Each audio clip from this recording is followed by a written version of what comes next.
Hello there. I am absolutely thrilled to be on tonight. Let's talk about why are my boobs sore prior to my period. So sorry for the late start. I was just having a few technical problems with the camera, so it's all set up now, thank goodness, and we're ready and raring to go.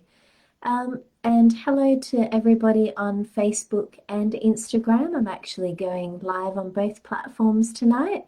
And if you're just joining us tonight, we'll be talking about why are my boobs sore prior to my period. So there's quite a few different reasons for that. So let's get into it and talk about it today.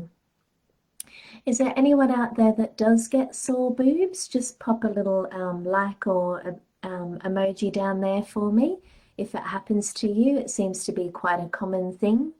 And isn't it awful? It's just so terrible to have those swollen, sore, tender boobs, and all of a sudden your partner thinks, oh wow, a new plaything, and goes to reach for them, gives them a squeeze, and you absolutely hit the roof. And that's it. Booty call finished. Booty call is over. The party's over. And nothing's going to eventuate out of that. So you can't really be mad at your body because your body's very clever and it does give you signs and symptoms to kind of warn you as to what's happening. It's trying to tell you something, even though it's really painful and uncomfortable. It's actually trying to tell you something.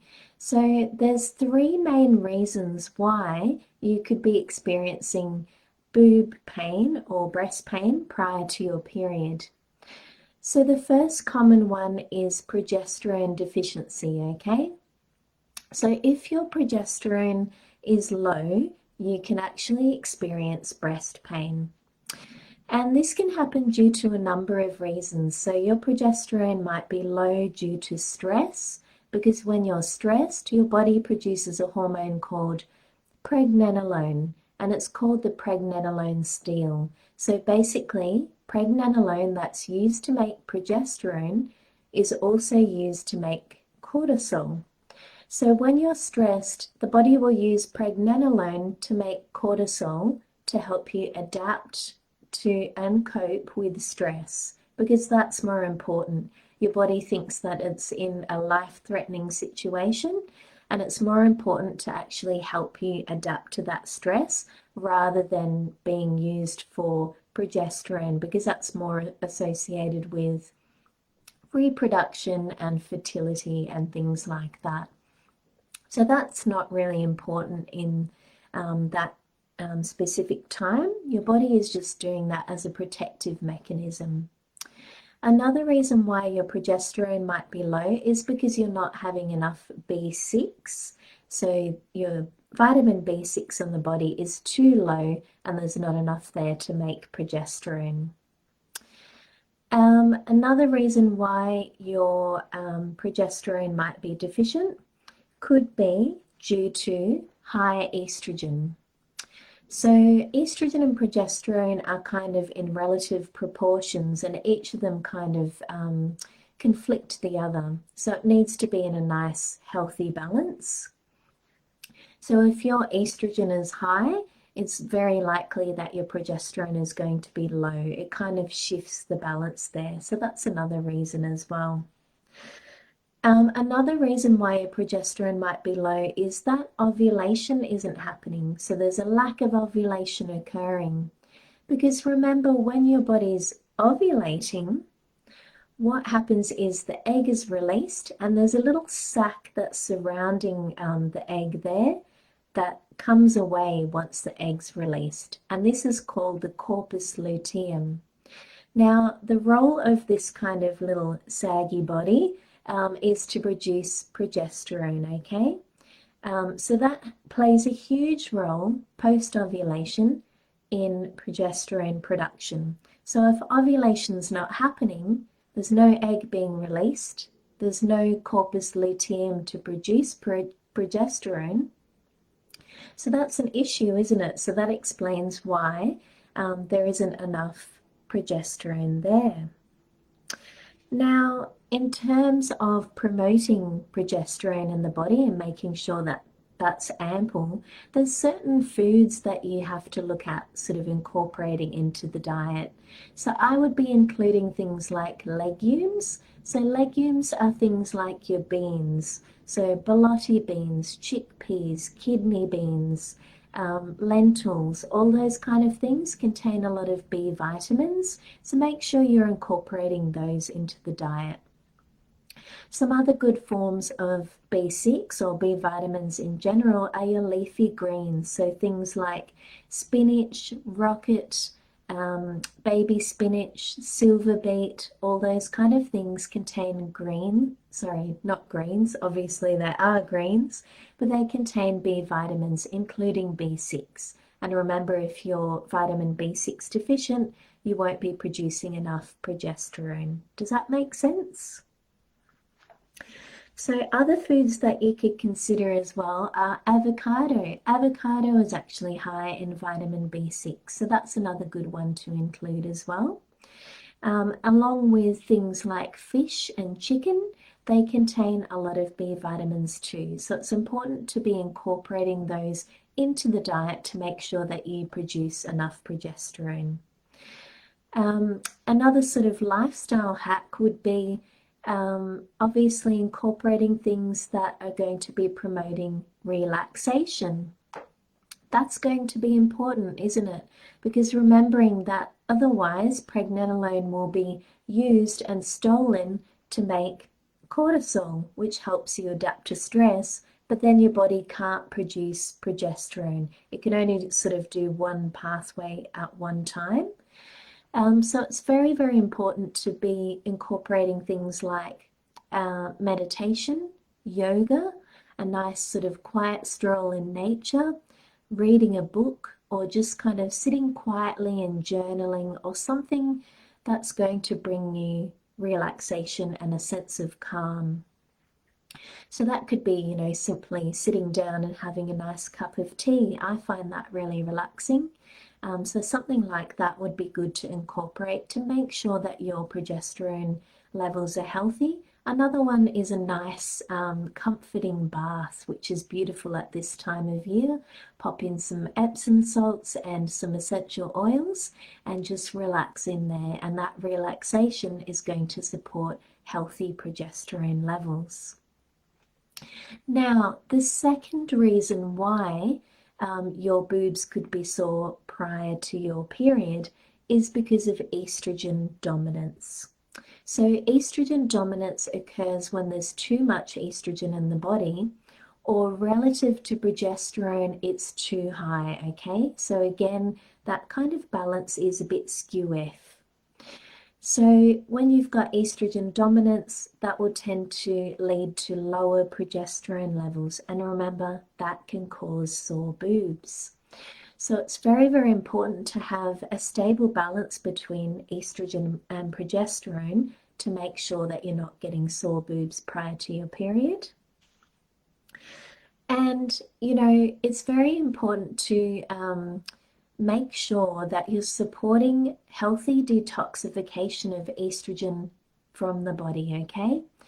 So normally your body will use estrogen, so it will do what it needs to do. Your liver will break it down, and then it will go into your bowels, and then it will be excreted via you doing a poo, okay? So making sure that you're doing a poo at least once a day is extremely important for estrogen balance. If you're not going to the toilet or not doing a poo at least once a day, it's basically viewed as constipation. So you need to be going at least once a day. And what happens is there's nowhere for that estrogen to go. So maybe the liver did break it down properly, it dumps it in the bowels, and it's waiting for a whoosh exit, but it's not happening, okay? So that means your body is going to be reabsorbing that estrogen again. So that's what leads to elevated estrogen levels. So it's extremely important that your liver and your bowels are operating properly to excrete the estrogen out. Otherwise, there's nowhere for it to go. That makes sense, right? If you have any questions, by the way, just pop them in the comments and I'll answer them as I go through. or if you're watching this afterwards, I'll go back and answer them for you, okay? No question is a silly question. Now, in terms of promoting healthy estrogen detoxification and clearance from the body to make sure that you're not getting sore breasts before your period, you need to be making sure that you're including foods that support liver detoxification. So things like cruciferous vegetables, for instance, so things like broccoli, cauliflower, bok choy, Brussels sprouts is another good one. All of these are really, really important in helping your body detoxify estrogen levels. So make sure you're consuming enough of those, preferably heated up rather than raw. If you consume too much cruciferous vegetables in the raw form, it can act as a goitrogen and it can actually slow down your thyroid function. And that's very important for hormones and fertility. So just make sure that you're lightly steaming or boiling them. That would be best in terms of cruciferous vegetables. A little bit raw is okay, but not too much, okay? Other things are liver foods. So think things like lemon, grapefruit, garlic, green tea. All of these are really, really important in helping the liver detoxify. Avocado is a good one as well. Leafy greens are another one too. So see how some of these foods are kind of similar. As we go through, you kind of think, oh, okay, that one actually helped with progesterone levels as well. So make sure you include those as well to detoxify the liver. The other important thing is fiber, so making sure you're consuming enough vegetables in the diet, plus legumes, so things like your beans, so again, kidney beans, borlotti beans, chickpeas, lentils, all those kind of things, incorporating that is healthy fiber, and that will help excrete that excess estrogen out of the body through your poo, okay? So we've covered that. Very, very important one, but very simple, is also to make sure you're consuming enough water, because our cells need to be adequately hydrated in order for our liver and detoxification processes to be working properly. And the general rule of thumb is 30 mils per kilo of body weight, okay? So just simply timesing 30 by your body weight will determine how many liters of water you should be drinking per day. That's kind of the best thing to go on. Now, the last point, or the third reason why you could be getting sore boobs prior to your period is iodine deficiency. So this is a huge factor, and I see it all too common in the clinic where there's iodine deficiency. Usually I'll get them to do a urine test to check their iodine levels, and I've very, very rarely seen iodine that's ample. So it's a very common deficiency, and you know, the big reason is because people aren't actually consuming it in their diet. It's very, very important to include that. And we need to remember that your ovaries, breast, uterus, and endometrial lining, so the uterine lining, need an abundance of iodine to function properly. So I'll say that again. Your uterus, your boobs, your ovaries, and your endometrial lining, so the lining in your uterus, all need an abundance of iodine to function properly. So it's really, really important. Iodine actually acts as an antioxidant for the breast as well, so it's very protective, and it can be good if you're experiencing fibrocystic breasts or lumpy breasts. That can be an iodine deficiency as well. So you can see how it's extremely important. Iodine is needed for ovulation to happen. It's needed for progesterone production, and that's because if there isn't enough iodine, you're not going to be ovulating. And remember, if you're not ovulating, there's no egg being released, there's no corpus luteum, or the sac that's left after the egg leaves that. And the corpus luteum is the body that's actually producing progesterone. So it's extremely important. Another thing that iodine is important for is estrogen metabolism. So actually clearing excess estrogen out of the body. So remember how we spoke about the liver and the bowels being important in maintaining estrogen and clearing it from the body. Well, iodine plays a role in this as well. So you can see why that's extremely important. Another vital thing is iodine is required to make thyroid hormones. Very, very crucial. If you don't have enough iodine, your body won't be able to make enough T4.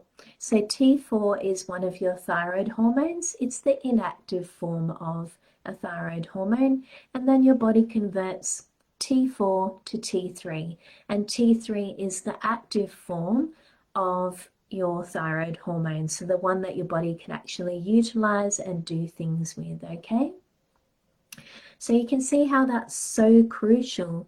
And actually I was reading some research just prior to this, which was very interesting, that there's a 46% lower odds of becoming pregnant if you're iodine deficient. So that's how crucial it is.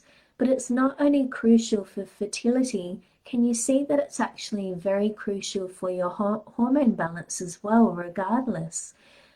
It's extremely important either way, regardless of whether you're trying to conceive or not. We need to make sure that we're consuming enough iodine.